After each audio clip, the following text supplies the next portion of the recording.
नमस्कार दोस्तों, इस लेक्चर में हम एल्कीन का सामान्य परिचय, नामकरण व समावयवता के बारे में पढ़ेंगे।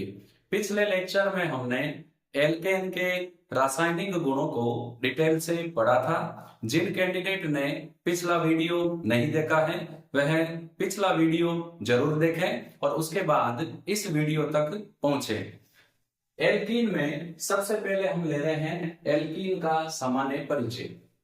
वह असंतृप्त एलिफेटिक हाइड्रोकार्बन जिनमें कार्बन कार्बन द्विबंध उपस्थित हो एल्कीन कहलाते हैं। एल्कीन में हाइड्रोजन की संख्या कार्बन की संख्या से ठीक डबल होती है। तो एल्कीन क्या होते हैं? ये होता है अनसैचुरेटेड असंतृप्त एलिफेट।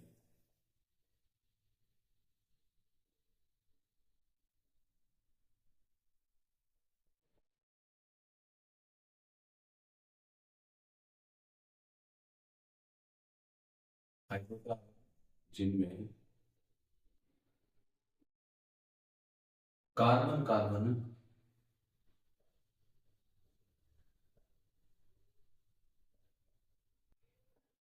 द्विबंध उपस्थित हो, यानी कार्बन परमाणु के मध्य डबल बॉन्ड हो, उनको हम क्या बोलेंगे? एल्कीन। एल्कीन के जनरल फॉर्मूले की बात करें तो इनका जो जनरल फॉर्मूला है, सामान्य सूत्र, वो होता है CnH2n ओनली, यानी कार्बन की संख्या से हाइड्रोजन की संख्या डबल होती है।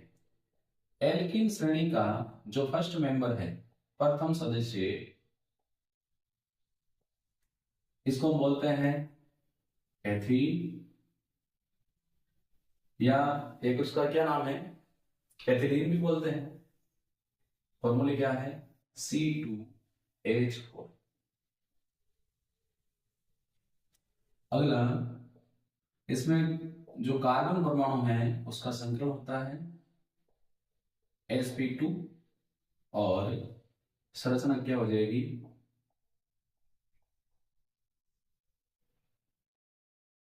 समतल त्रिकोणीय।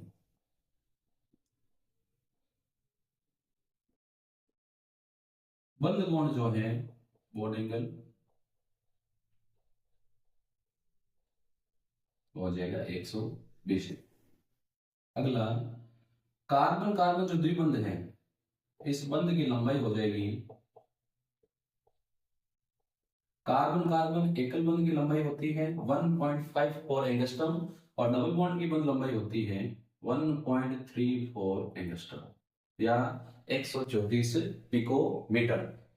ये हमने बात की एल्केन के सामान्य परिचय की। इसको एथेन भी बोलते हैं, इसको एथिलीन भी बोलते हैं, ये थोड़ा आप ध्यान रखें। अगला है ये जो कार्बन कार्बन द्विबंध है, इसकी स्ट्रक्चर।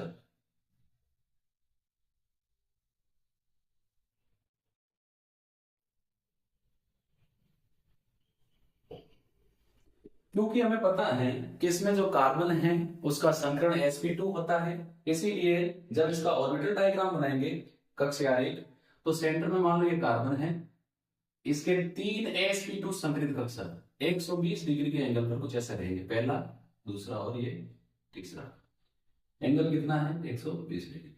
ऐसे ये दूसरा कार्बन, इसका पहला sp2 संकरित कक्षक, इसका दूसरा sp2 संकरित कक्षक। एक कार्बन का sp2 संकरित कक्षक दूसरे कार्बन के sp2 संकरित कक्षक से ऐसे अक्षीय अतिव्यापन करेगा, अक्ष से, और किसका निर्माण करेगा? सिग्मा बनकर। फिर हाइड्रोजन का s कक्षक और कार्बन का sp2 संकरित कक्षक ये भी अक्षीय अतिव्यापन करेगा, दो इसके साथ अतिव्यापन करेंगे हाइड्रोजन, और दो हाइड्रोजन इसके साथ अतिव्यापन करेंगे।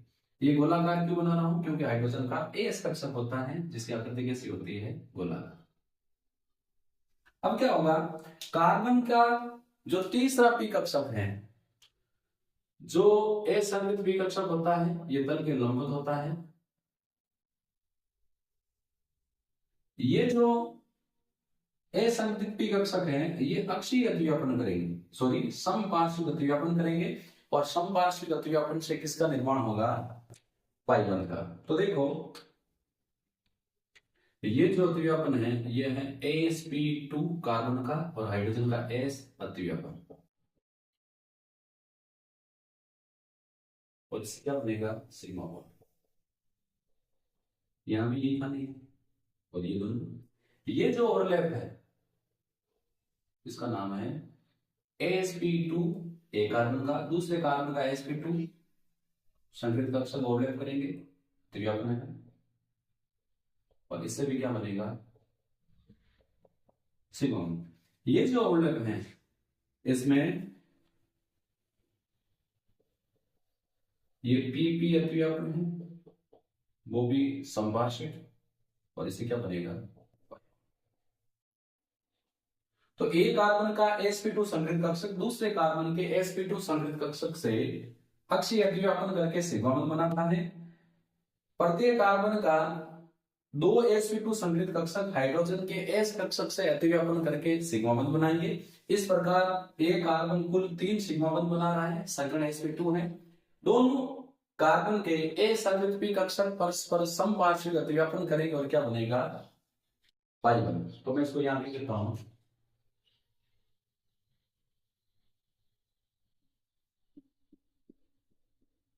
कार्बन का sp2 संकृत कक्षक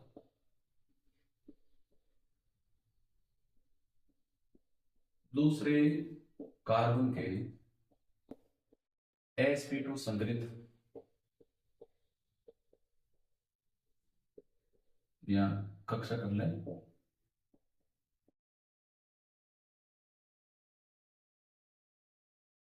कैसे ऐसे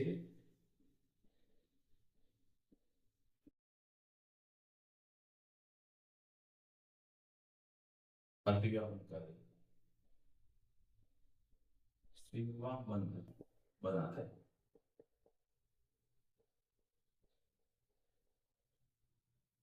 पी कक्षक दोनों में क्या है, असंकृत, या उसमें क्या करेंगे, समपार्श्विक,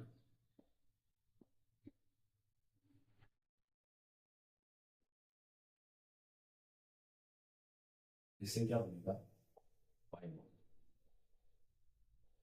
इसी प्रकार एक कार्बन जो है इसके दो sp2 संकृत कक्षक दो हाइड्रोजन के साथ sp2s अतिव्यापन करेंगे और किसका निर्माण होगा, सिग्मा बॉन्ड का।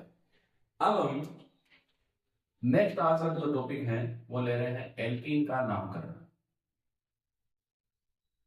देखो एल्कीन का नामकरण हम दो प्रकार से करते हैं। एल्कीन का जो सामान्य नाम है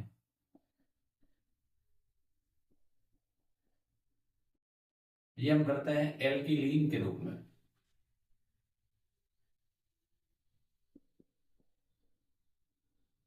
और आईपीसी जो नामकरण है वो तो सबको पता ही है। इसमें हम मुख्य कार्बन श्रृंखला के लिए एल्क लगाएंगे, और इसके लिए जो अनुलग्न लगेगा डबल बॉन्ड के लिए वो क्या लगेगा, ए। मैं कुछ ये एग्जांपल लिखता हूं,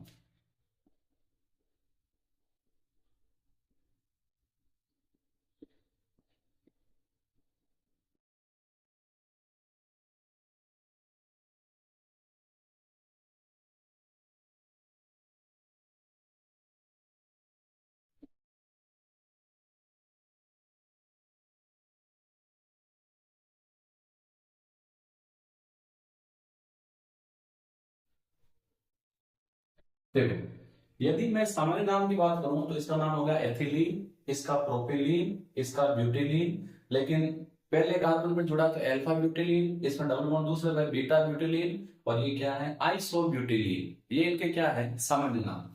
आईपीसी नाम की बात करेंगे तो दो कार्बन प्लस ईन, तो क्या हो जाएगा, एथिलीन। एथ दो कार्बन के लिए, फिर ईन, एथिलीन। फिर यहां पर 3 कार्बन है, 3 कार्बन के लिए प्रो प्लस ईन, प्रोपीन। इसको प्रोपीन भी लिख सकते हैं, प्रोप 1 ईन भी लिख सकते हैं, या 1 प्रोपीन भी लिख सकते हैं। जब डबल बॉन्ड एक नंबर पर हो तो पोजीशन दिखाना प्रदर्शित करने की आवश्यकता भी नहीं होती। अब यहाँ पर 4 कार्बन है तो इसको हम ब्यूटीन कर सकते हैं, वन ब्यूटीन कर सकते हैं, या ब्यूट वन इन कर सकते हैं। अब यहां पर दो है, नंबरिंग करेंगे। 4 कार्बन के लिए ब्यूट, डबल बॉन्ड दो पर है तो 2e या 2 ब्यूटीन। अब इसमें नंबरिंग इसी साइड से करेंगे ताकि डबल बॉन्ड को कम कम मिले, दो प्रतिस्थापी है, प्रतिस्थापी का नाम हो गया 2 मेथिल। 3 कार्बन के लिए प्रोप, एक पर डबल बॉन्ड है तो प्रोपीन या प्रोप 1e। ध्यान रखें जो मैं बता रहा हूं उसका थोड़ा विशेष रूप से ध्यान रखें। एक और ले लेते हैं।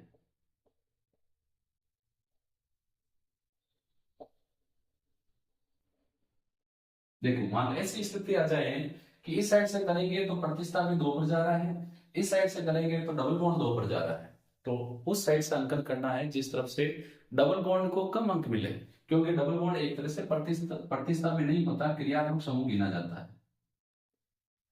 तो 4 पर प्रतिस्थापी है, तो 4 पर प्रतिस्थापी का नाम है मैथिल, 4 मैथिल। 5 कार्बन के लिए पेंट और 2 पर डबल बॉन्ड है तो 2e। यदि डबल बॉन्ड एक से ज्यादा हो, जैसे मान लो कुछ ऐसी स्थिति बन जाए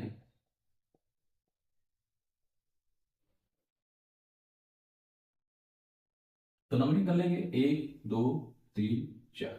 4 के लिए ब्यूट, डबल बॉन्ड एक तो एक पर है, एक 3 पर है, 1 3 2 है तो डाई, और इसके क्या लगेगा e। 2 हो तो डाई, 3 हो तो ट्राई, 4 हो तो टेट्रा e। तो इस प्रकार हम एल्कीन का नामकरण कर सकते हैं। बोर्ड थोड़ा इरेज करते हैं।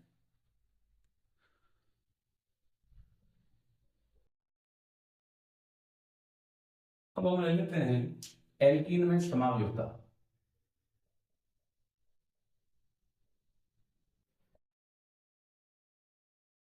दो या दो से अधिक यौगिक जिनके अणु सूत्र समान लेकिन संरचना सूत्र या आकाशीय व्यवस्था भिन्न भिन्न हो, समावयवी, और यह गुण समावयुक्ता कहलाता है।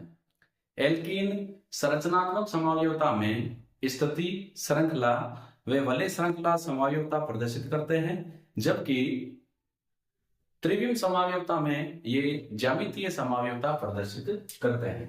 तो समावयवता में क्या होता है, दो या दो से अधिक यौगिक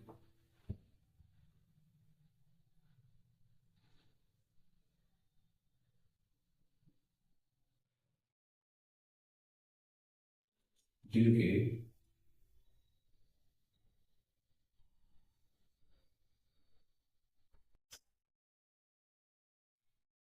अणुसूत्र समान लेकिन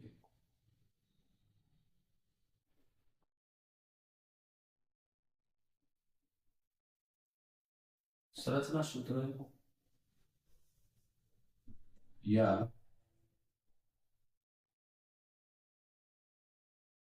त्रिविम में जो आकाशीय व्यवस्था है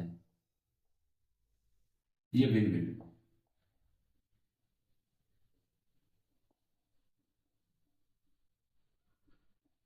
उनको हम समावयवी, और गुण क्या कहलाएगा, समावयवता। एल्कीन नंबर एक जो समावयवता प्रदर्शित करते हैं वो है संरचनात्मक समावयवता।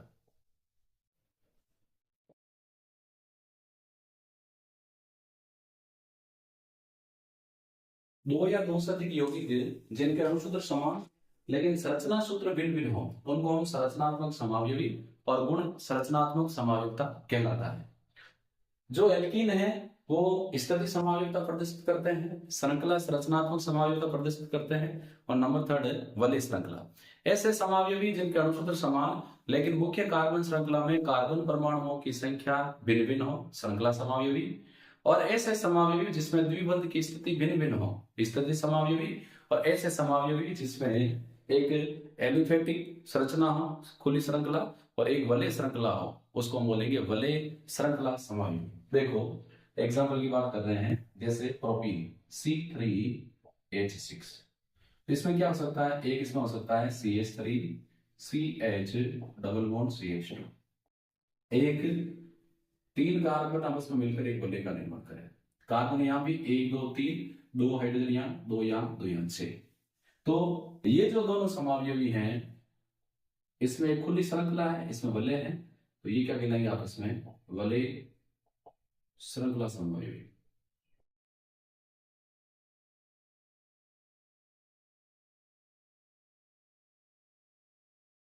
प्रोपीन, सामान्य नाम हो जाएगा प्रोपिलीन। अब बात करते हैं ब्यूटीन की, C4H8। कार्बन की संख्या से हाइड्रोजन की संख्या डबल। इसमें एक स्ट्रक्चर हो सकती है कि 4 कार्बन सीधे जुड़े हो, एक डबल बॉन्ड हो सकता है। सेकंड ये हो सकता है कि जो डबल बॉन्ड है वो एक की जगह 2 नंबर पर हो, इसको 2 नंबर दे देते हैं, इसको दे देते हैं 1 नंबर। तीसरा ये हो सकता है 3 कार्बन की वलय हो और 1 प्रतिस्थापन भी हो। और चौथा क्या हो सकता है? 4 कार्बन जुड़कर वलय का निर्माण कर रहे हैं। अब नाम की बात करेंगे तो इसका तो नाम हो जाएगा ब्यूटीन। ब्यूटीन का हो या ब्यूटवनीन का हो, एक बात है। इसका हो जाएगा ब्यूट टू इन या टू ब्यूटीन।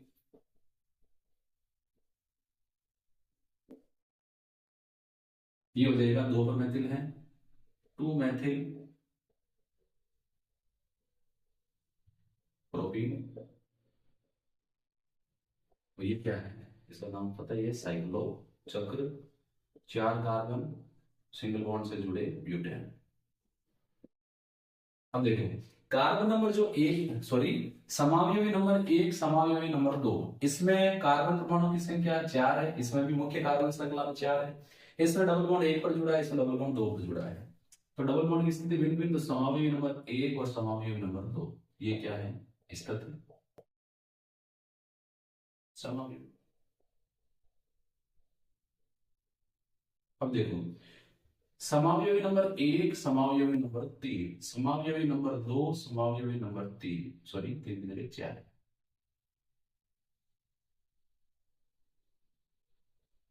देखो, एक नंबर में कार्बन परमाणु की संख्या मुख्य कार्बन श्रृंखला में 4 है, 3 नंबर में 3 है, अलग अलग है। 2 नंबर में मुख्य कार्बन श्रृंखला में कार्बन परमाणु की संख्या 4 है, 3 नंबर में क्या है? 3 है। तो 1 और 3 में मुख्य कार्बन श्रृंखला में कार्बन परमाणु की संख्या भिन्न भिन्न है, 2 और 3 में भी भिन्न भिन्न है। तो ये दोनों आपस में क्या हो जाएंगे? श्रृंखला समावयवी।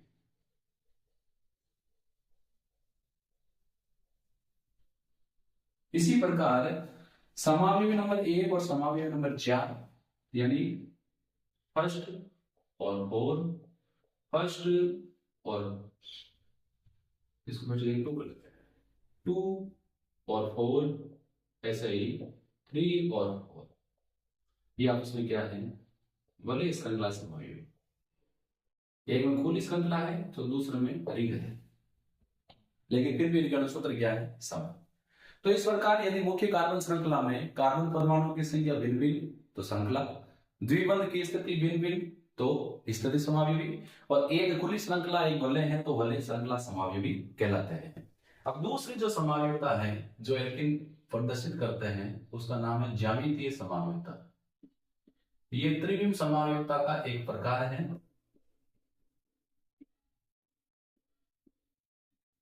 दो या दो से अधिक यौगिक जिनके अणुसूत्र समान लेकिन द्विबंध से जुड़े परमाणुओं की आकाशीय व्यवस्था या द्वीप स्थान व्यवस्था भिन्न भिन्न हो, उसको हम बोलते हैं ज्यामितीय समावयवी। तो इनके क्या होते हैं? अणुसूत्र समान लेकिन द्विबंध से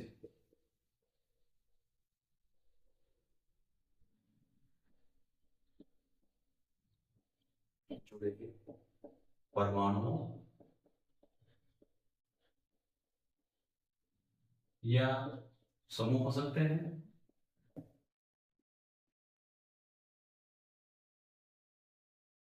इनकी द्वीप में स्थान व्यवस्था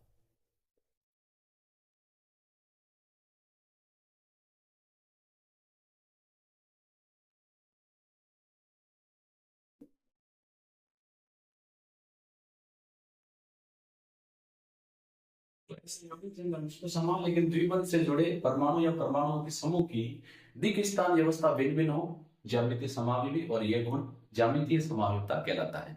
ज्यामितीय समावयवता का ज्यामितीय समावयवता के लिए मुख्य रूप से दो शर्तें अनिवार्य हैं। एक तो यौगिक में द्विबंध उपस्थित होना चाहिए, और द्विबंध से जुड़े परमाणुओं की या द्विबंध से जुड़े परमाणु या समूह भिन्न भिन्न होने चाहिए। तो दो कंडीशन हो गई, एक तो यौगिक में द्विबंध होना चाहिए, और सेकंड द्विबंध से जुड़े परमाणु या परमाणुओं के जो समूह हैं वो भिन्न भिन्न होने चाहिए। देखो, जब डबल बॉन्ड होगा तो उससे फायदा क्या होगा, मान लो ये कार्बन है, ये कार्बन है, और इनके बीच में जब एकल बॉन्ड हो तो ये आपस में फ्री रोटेशन कर सकते हैं।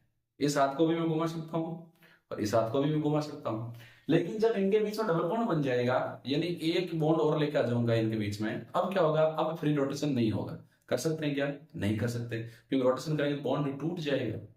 इसका मतलब ये हुआ कि एल्कीन में हमें पता है कार्बन कार्बन के मध्य द्विबंध होता है। एल्कीन में कार्बन कार्बन द्विबंध की उपस्थिति के कारण इसमें मुक्त घूर्णन संभव नहीं होता, और मुक्त घूर्णन जब संभव नहीं होता उसको हम बोलते हैं प्रतिबंधित घूर्णन।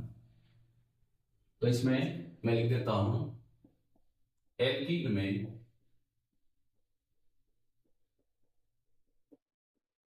प्रतिबंधित घूर्णन किसकी वजह से? द्विबंध के कारण। प्रतिबंधित घूर्णन के कारण यह ज्योमेट्रिकल आइसोमेरिज्म, ज्यामितीय समावयवता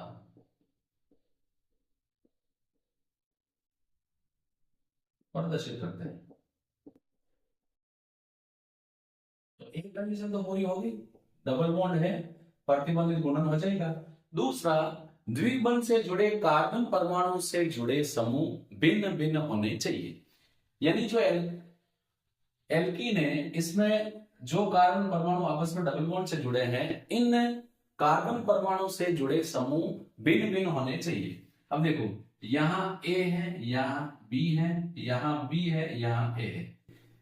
दोनों कार्बन से जुड़े समूह समान हो सकते हैं, लेकिन एक कार्बन से जुड़े दोनों समूह भिन्न भिन्न होने चाहिए, तभी ज्यामितीय समावयवता प्रदर्शित की जाएगी। मान लो इसकी जगह ऐसे हो जाए, कार्बन डबल बॉन्ड कार्बन, यहाँ तो एक ही प्रकार के समूह जुड़े हो और यहाँ जुड़े हो भिन्न भिन्न प्रकार के, तो ये ज्यामितीय समावयवता प्रदर्शित नहीं करेंगे। जैसे अगर हम बात करें एथीन की,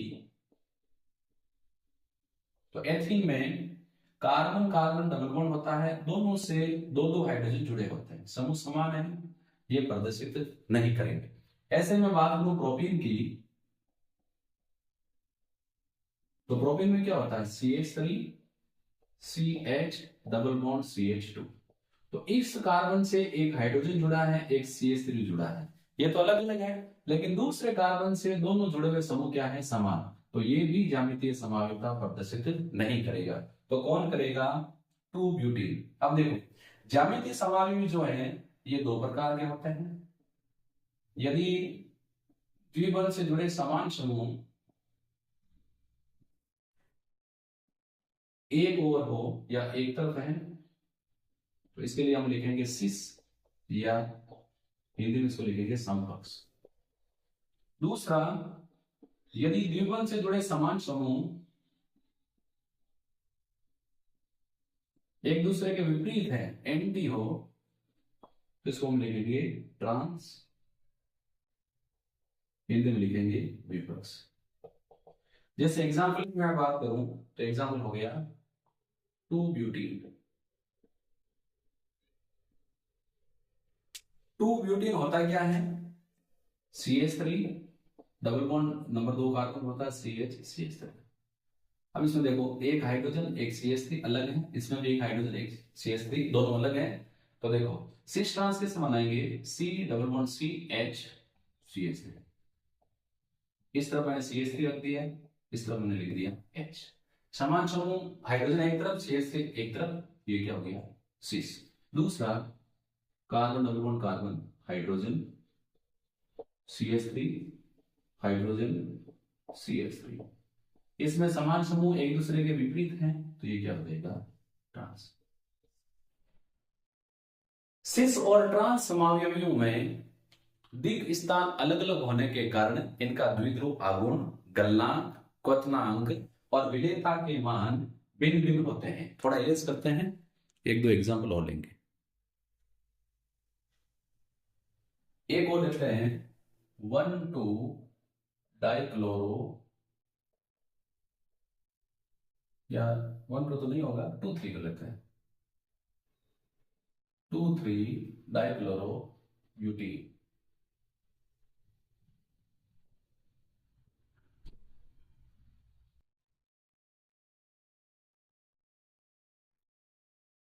देखो संरचना क्या होगी?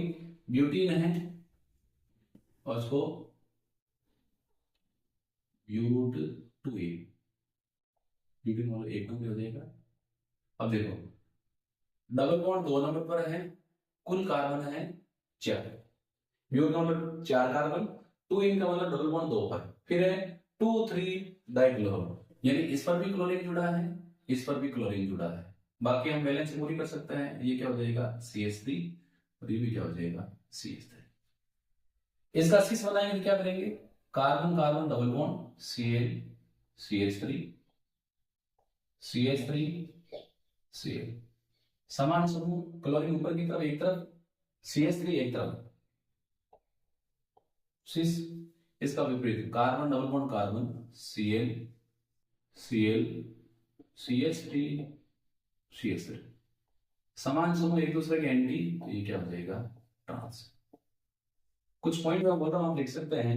ठोसों में विपक्ष समावयवों के गलनांक समपक्ष से अधिक होते हैं, अर्थात ट्रांस के गलनांक सिस से अधिक होते हैं। इसके अलावा सिस समावयवों का द्विध्रुव आघूर्ण ट्रांस से अधिक होता है, क्योंकि ट्रांस में तो विपरीत समूह एक दूसरे से एंटी होते हैं, इसीलिए परिणामी दोनों का घटाव होता है। जबकि सिस में समान समूह एक तरफ होते हैं, इसीलिए उनका द्विध्रुव आघूर्ण एक ही दिशा में होता है, परिणाम स्वरूप परिणामी अधिक होता है। तो क्योंकि अपने इस सिलेबस में 11th-12th बेसिस पर जो एल्कीन में समावयवता है उसमें इतना ही है, ज्यादा डिटेल हम इसमें लेंगे नहीं, क्योंकि यदि ग्रेजुएशन लेवल की हम बात करेंगे तो उसमें डिटेल है। 12th लेवल पर हमें इसमें बेसिक आइडिया होना ही पर्याप्त है, ज्यादा डिटेल में जाने की आवश्यकता नहीं है। तो इस वीडियो में हमने एल्कीन का सामान्य परिचय, नामकरण और समावयवता के बारे में पढ़ा। अगले वीडियो में हम एल्कीन के निर्माण की विधियों के बारे में पढ़ेंगे। हम फिर मिलेंगे नेक्स्ट वीडियो में। धन्यवाद।